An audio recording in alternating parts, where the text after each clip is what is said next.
Hello वर्जी YouTube, मैं निखिल आपका स्वागत करता हूं हमारे चैनल पर बहुत दिनों बाद।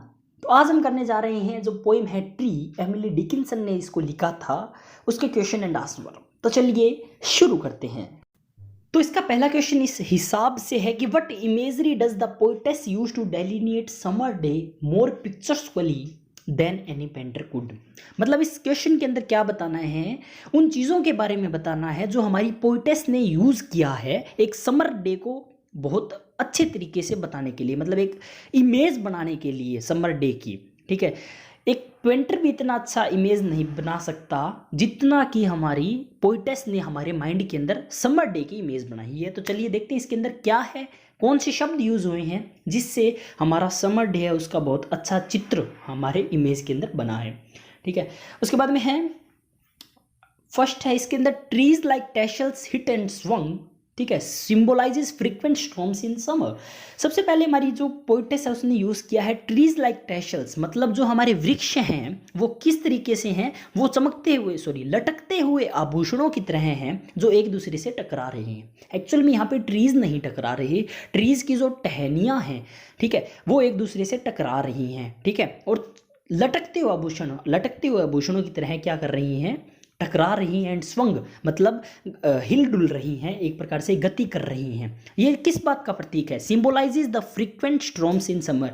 देखो अब इनके अंदर ऐसा नहीं है कि पहले से कोई फोर्स था जिस कारण ये एक दूसरे से टकरा रही हैं, नहीं, कोई एक्सटर्नल फोर्स होगा जिस कारण से ये एक दूसरे से टकरा रही हैं, इधर उधर हिल डुल रही हैं, तो वो होती है विंड। तो जो समर के अंदर जो तूफान कह सकते हैं, हवाएं कह सकते हैं, तेज़ी से चलने वाली हवाएं होती हैं, वो क्या करती हैं, हमारी जो ट्रीज़ की शाखाएं होती हैं, टहनियाँ होती हैं, उनको क्या करती हैं, हिला देती हैं, डुला देती हैं। तो ये इस बात का प्रतीक है। उसके बाद में सेकंड इसके अंदर दे रखा है there seemed to rise a tune. ठीक है, there seem to rise a tune. अब एक ट्यून बन रही है किसके द्वारा, जो छोटे छोटे क्रिएचर्स हैं, मिनिएचर क्रिएचर्स हैं, जैसे इंसेक्ट्स हैं। ठीक है, वो क्या करते हैं, जैसे ही धूप निकलती है वो साउंड प्रोड्यूस करती हैं अपनी, तो वो साउंड सभी मिलके जो उनकी कलेक्शन हो जाता है उस साउंड का, वो क्या है, एक ट्यून बना रही हैं। तो ये किस बात का प्रतीक है, ये किस बात का, ये प्रतीक सिंपल सी बात है कि मतलब एक सॉन्ग बन चुका है, एक ट्यून बन चुकी है। ठीक है, तो ये कब हो रहा है, गर्मियों के दिनों के अंदर हो रहा है। दूसरी लाइन ये थी।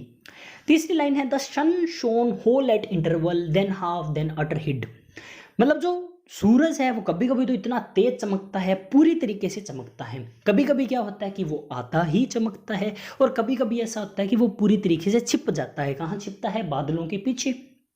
ठीक है, तो ये क्या सिंबलाइज कर रहा है कि जो हमारा सन है वो किसके पीछे छिप चुका है, बादलों के पीछे। तो अब देखो पहली बात है कि तेज चमकना, फिर आधा चमकना और फिर गायब हो जाना, ये सब कब होता है, जब समर चल रही होती है तब। क्योंकि विंटर्स के अंदर जो हमारा सन होता है वो टोटली कह सकते हैं कि हम बादलों के पीछे ही होता है।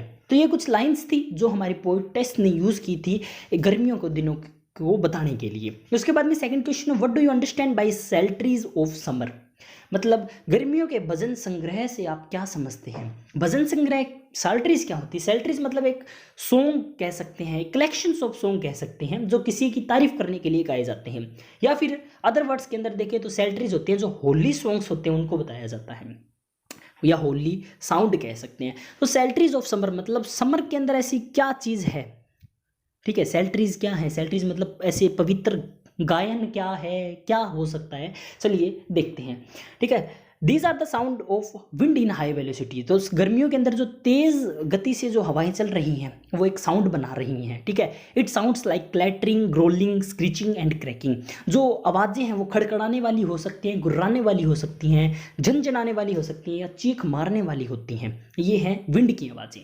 सेकेंडली इसके अंदर क्या दे रखा है, the insects of summer produce their own sound. जो हमारी जो इंसेक्ट्स होते हैं वो गर्मियों के दिनों के अंदर एक साउंड बनाते हैं। अब मैं निकाल के तो नहीं दिखा सकता, बट आप इमेजिन कर सकते हैं जो इंसेक्ट हैं वो साउंड बना रहे हैं। अगर हम उन साउंड को कलेक्टिवली सुने, ठीक है, टुगेदर मतलब सभी के सभी इंसेक्ट एक साथ क्या करते हैं, they seem to be like a tune. वो साउंड्स जो हमारे इंसेक्ट्स ने बनाई है, अगर उनको हम कलेक्ट करके देखें, ठीक है, टुगेदर करके देखें, तो ऐसा लग रहा है एक ट्यून बज रही है। उस ट्यून को ही क्या बोला है, सैलट्रीज बोला है। और सैलट्रीज हमने पहले ही बताया कि सैलट्रीज होती है मतलब कुछ होली सॉन्ग। ठीक है, तो होली सॉन्ग यहाँ पे क्या है, जो साउंड बन रही है इंसेक्ट के द्वारा, उनको हमने सेल्ट्रीज बोला है। उसके बाद में next question, in which lines are creature attributed with human qualities, how does this add to the beauty of the summer day. मतलब ऐसी कौन सी लाइन्स हैं हमारी इस पोएम के अंदर जिनके अंदर जो हमारे क्रिएचर्स हैं, ठीक है, जो जीव जंतु हैं, उनको ह्यूमन की क्वालिटीज़ से नवाजा गया है। अरे वाह यार, क्या हिंदी बोली है। कहने का अर्थ है कि कैसे जो हमारे क्रिएचर्स हैं उनको हमने ह्यूमन एट्रीब्यूट या ह्यूमन क्वालिटीज़ दी गई हैं, ठीक है, और कैसे ये क्वालिटीज़ हैं या जो भी मतलब हमारी पोएटेस ने यूज़ किए हैं वर्ड्स, ये कैसे एक समर डे को बहुत अच्छी तरीके से दर्शाते हैं। तो पहली लाइन इसके अंदर थी, a bird sat careless on the fence, ठीक है, one gossiped in the lane. Fence क्या होता है, जो बाड़ा होता है उसकी जो चार दीवारी होती है उसको हम फेंस बोल देते हैं। तो एक बर्ड है वो उन फेंस के ऊपर बैठा हुआ है केयरलेसली, ठीक है। वन गोसिप्ड इन द लेन, वो बर्ड यहाँ पे कोई भी पक्षी हो सकता है, एक पक्षी है वो गली के अंदर क्या कर रहा है, बातें कर रहा है। अब बातें कैसे कर सकता है, ऐसे थोड़ी वो एक दूसरे के बारे में बातें कर रहा है, वो साउंड निकाल रहा है। तो साउंड को यहाँ पे क्या बोला गया है, गोसिप्ड। गोसिप्ड का अर्थ होता है बातें करना। तो वो बातें तो नहीं कर सकता बट वो साउंड निकाल रहा है उस गली के अंदर, तो यहाँ पे उसको ह्यूमन क्वालिटी दे दी गई है, किसको, बर्ड को। उसके बाद में है, on silver metals charmed snake just widening round a stone. इसके अंदर दिखाया गया है कि पहले सांप क्या होते थे, पत्थर के आसपास इर्द गिर्द क्या करते, कुंडली मारकर बैठ जाते थे। लेकिन आजकल वही सांप क्या है, वो चांदी के पदार्थों के ऊपर मतलब क्या करते हैं, मतलब एक प्रकार से कहते हैं विश्राम करते हैं, ठीक है। तो on silver matters charmed snake just widening round a stone, जो कभी मतलब पत्थर के चारों ओर कुंडली मारकर बैठा करते थे, आजकल वो सिल्वर के पदार्थों के ऊपर बैठते हैं, ठीक है। तो अब सिल्वर के पदार्थों के ऊपर बैठना यहाँ पे क्या है, ह्यूमन क्वालिटी है। उसके बाद में है, how would you explain the image of hinted flag. मतलब बंद पड़े झंडों की कल्पना आप किस प्रकार मतलब स्पष्ट करेंगे। तो देखो, हिंडेड फ्लैग होते हैं जो बंद पड़े झंडे होते हैं। तो जो हमारे फ्लावर्स होते हैं वो किसके अंदर अनफोल्डेड होते हैं या फिर फोल्डेड होते हैं, अनफोल्डेड नहीं सॉरी फोल्डेड, मतलब किसके अंदर बंधे होते हैं, वो होते हैं कैलिक्स के अंदर। कैलिक्स क्या होता है, आउटर केस होता है बड का, ठीक है, मतलब फूल बाहर नहीं निकला है अभी तक, अंदर है। वो जिस दीवार के द्वारा मतलब सराउंडेड किया गया है, मतलब जिस दीवार ने उस फूल को ढका हुआ है, हालांकि फूल पीटल्स के द्वारा बनता है, तो पीटल्स होती हैं कैलिक्स के अंदर। तो कैसे एक फूल कैलिक्स को चीरता हुआ बाहर आता है, ठीक है, तो वो उसके हिंडेड फ्लैग से हम थोड़ा रिलेशन दिखाया गया है इसके अंदर, कैसे वो देखते हैं।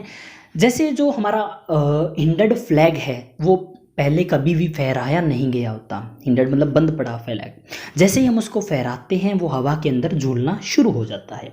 उसी सेम वे के अंदर जो हमारा फूल है वो कभी उस जो कैलिक्स है उससे बाहर नहीं आया होता, बट जब वो कैलिक्स से बाहर आ जाता है ना, कैलिक्स को फाड़ते हुए चीरते हुए, तो वो हवा के अंदर लहराना शुरू कर देता है, as same as हिंडेड flag.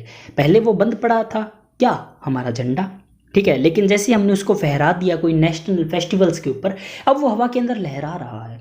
Same way के अंदर जो कैलिक्स को चीरते हुए जब हमारा फूल बाहर आता है तो वो किसके अंदर लहरा रहा है, हवा के अंदर लहरा रहा है। तो ये बस छोटा सा कंसेप्ट था, मेरे ख्याल से आप समझ गए होंगे। उसके बाद में नेक्स्ट क्वेश्चन है, why are the pronouns referring to the sun capitalised. जितनी भी प्रोनाउंस इस पोइम के अंदर यूज़ की गई हैं जो सन को रेफर कर रही हैं, जो सन के बारे में बता रही हैं, उनको कैपिटलाइज्ड मतलब बड़े अक्षरों में क्यों लिखा गया है, ठीक है।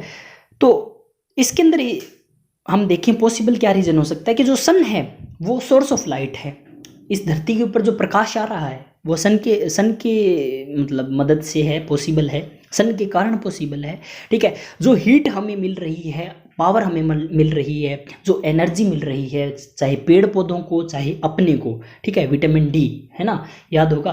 तो जो ये चीज़ें मिल रही हैं हमें कहाँ से मिल रही हैं, सन की लाइट से। जितने भी ऑर्चार्ड्स हैं, फॉरेस्ट हैं, ट्रीज़ हैं, प्लांट्स हैं, ये किस कारण ग्रो हो रही हैं, सन की लाइट के कारण।